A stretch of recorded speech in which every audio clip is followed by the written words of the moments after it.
ప్రతి ఏటా జనవరి 26న ఢిల్లీలోని కర్తవ్య పథ్లో జరిగే గణతంత్ర దినోత్సవ వేడుకలు భారతీయులందరికీ ఒక పండుగ. యుద్ధ విమానాల గర్జనలు, సైనిక కవాతులు మనల్ని పులకింపజేస్తాయి. కానీ 2026 రిపబ్లిక్ డే పెరేడ్లో ఒక అరుదైన దృశ్యం సాక్షాత్కరించబోతుంది. చరిత్రలో తొలిసారిగా ఒక ప్రత్యేక జంతుదళం ఈ కవాతులో భాగం కాబోతుంది. కేంద్ర ప్రభుత్వ వర్గాల సమాచార ప్రకారం మన దేశ సరిహద్దుల్లో అత్యంత సవాలుతో కూడిన ప్రాంతాల్లో సైనికులతో కలిసి పనిచేసే జంతువుల గౌరవం ఇవ్వడమే ఈ ప్రదర్శన ముఖ్య ఉద్దేశం. ముఖ్యంగా రీమౌంట్ అండ్ వెటర్నరీ కార్ప్స్ అనే విభాగానికి చెందిన శిక్షణ పొందిన జంతువులు ఈ కవాతులో తమ ప్రతిభను చాటనున్నాయి. సాధారణంగా మనం ఒకే మోపురం ఉన్న ఒంటెలను చూస్తాం.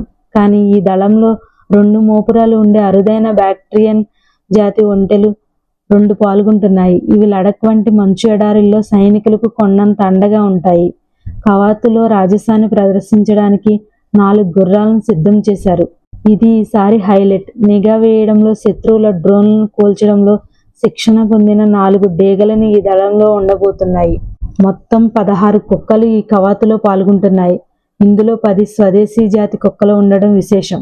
మిగిలిన 6 ఇప్పటికే ఆర్మీలో సేవలందిస్తున్న శునకాలు. టెక్నాలజీ ఎంత పెరిగినా హిమాలయాల్లోని మంచు కొండల్లో లేదా దట్టమైన అడవుల్లో యంత్రాలు వెళ్లలేని చోటికి జంతువులు వెళ్తాయి. బాంబులను పసిగట్టడంలో కుక్కలు, నిఘా పెట్టడంలో డేగలు, బరువులు మోయడంలో ఒంటెలు మన సైన్యానికి వెన్నెముకగా నిలుస్తున్నాయి. వాటి క్రమశిక్షణను ప్రపంచానికి చాటి చెప్పడానికి ఈ తొలి ప్రయత్నం. వీడియో నచ్చితే లైక్ చేయండి, షేర్ చేయండి, సబ్స్క్రైబ్ చేసుకోండి.